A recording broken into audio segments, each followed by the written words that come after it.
தமிழகம், புதுவை மற்றும் காரைக்கால் பகுதிகளுக்கான தினசரி வானிலை அறிக்கை.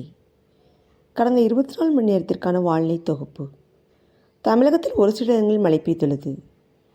புதுச்சேரி மற்றும் காரைக்கால் பகுதிகளில் வறண்ட வானிலை நிலவியது.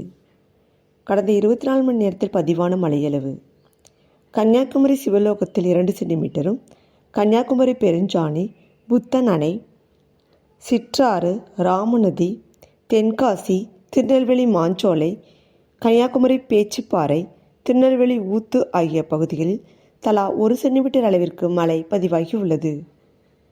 வெப்பநிலை பற்றிய குறிப்பு: அதிகபட்ச வெப்பநிலையாக கரூர் பரமத்தியில் 33.5 டிகிரி செல்சியஸ் பதிவாகியுள்ளது. அடுத்த 7 தினங்களுக்கான வானிலை முன்னறிவிப்பு மற்றும் எச்சரிக்கை. தென்கிழக்கு அரபிக்கடல் மற்றும் அதனை ஒட்டிய பகுதிகளில் நிலவிய காற்றழுத்த தாழ்வு பகுதி அதே பகுதியில் நிலவுகிறது. தென்மேற்கு வங்கக்கடல் பகுதிகளில் மற்றும் இலங்கைக்கு தெற்கே நிலவிய கீழடுக்கு சுழற்சி அதே பகுதியில் நிலவி வருகிறது. இதன் காரணமாக 3ஆம் தேதியில் தமிழகத்தில் ஒரு சில இடங்களிலும், புதுவை மற்றும் காரைக்கால் பகுதிகளிலும் லேசானது முதல் மிதமான மழை பெய்யக்கூடும்.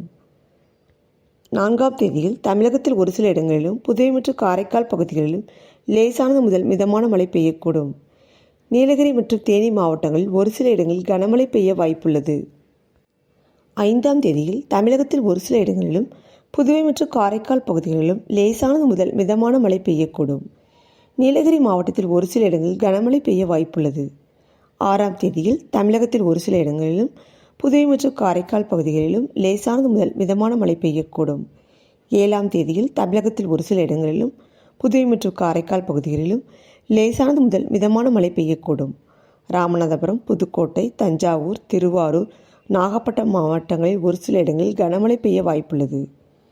8ஆம் தேதி மற்றும் 9ஆம் தேதிகளில் தமிழகத்தில் ஒரு சில இடங்களிலும், புதுவை மற்றும் காரைக்கால் பகுதிகளிலும் லேசானது முதல் மிதமான மழை பெய்யக்கூடும்.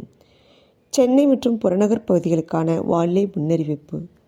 அடுத்த 24 மணி நேரத்திற்கு வானம் ஓரளவு மேகமூட்டத்துடன் காணப்படும். நகரின் ஒரு சில பகுதிகளில் லேசானது முதல் மிதமான மழை பெய்யக்கூடும். அதிகாலையில் பனிமூட்டத்திற்கு வாய்ப்புள்ளது. அதிகபட்ச வெப்பநிலையாக 29 to 30 டிகிரி செல்சியஸ் மற்றும் குறைந்தபட்ச வெப்பநிலையாக 21 to 22 டிகிரி செல்சியஸாக இருக்கக்கூடும். அடுத்த 48 மணி நேரத்திற்கு வானம் ஓரளவு மேகமூட்டத்துடன் காணப்படும். நகரின் ஒரு சில பகுதிகளில் லேசானது முதல் மிதமான மழை பெய்யக்கூடும். இதன் காரணமாக அதிகாலையில் பனிமூட்டத்திற்கு வாய்ப்புள்ளது.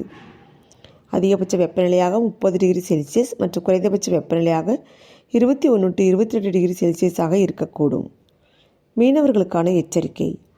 3ஆம் தேதியில் குமரிக்கடல் பகுதிகள், இலங்கை கடற்கரை ஒட்டிய தென்மேற்கு வங்கக்கடல் பகுதிகளில் சூறாவளி காற்று மணிக்கு 40 முதல் 45 கிலோமீட்டர் வேகத்திலும், இடையிடையே 55 கிலோமீட்டர் வேகத்திலும் வீசக்கூடும். தென்கிழக்கு அரபிக்கடல் மற்றும் அதனை ஒட்டிய லட்சத்தீவு பகுதிகளில் சூறாவளி காற்று மணிக்கு 40 முதல் 45 கிலோமீட்டர் வேகத்திலும், இடையிடையே 55 கிலோமீட்டர் வேகத்திலும் வீசக்கூடும். 4ஆம் தேதியில் குமரிக்கடல் பகுதிகள், லட்சத்தீவு பகுதிகள், தென்கிழக்கு அரபிக்கடல் மற்றும் அதனை ஒட்டிய மத்திய கிழக்கு அரபிக்கடல் பகுதிகளில் சூறாவளி காற்று மணிக்கு 40 முதல் 45 கிலோமீட்டர் வேகத்திலும், இடையிடையே 55 கிலோமீட்டர் வேகத்திலும் வீசக்கூடும்.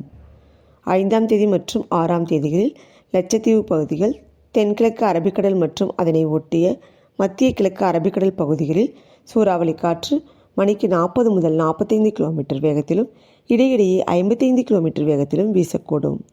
7ஆம் தேதியில் மத்திய கிழக்கு அரபிக்கடல் மற்றும் அதனை ஒட்டிய தென்கிழக்கு அரபிக்கடல் பகுதிகளில் சூறாவளி காற்று மணிக்கு 40 முதல் 45 கிலோமீட்டர் வேகத்திலும், இடையிடையே 55 கிலோமீட்டர் வேகத்திலும் வீசக்கூடும்.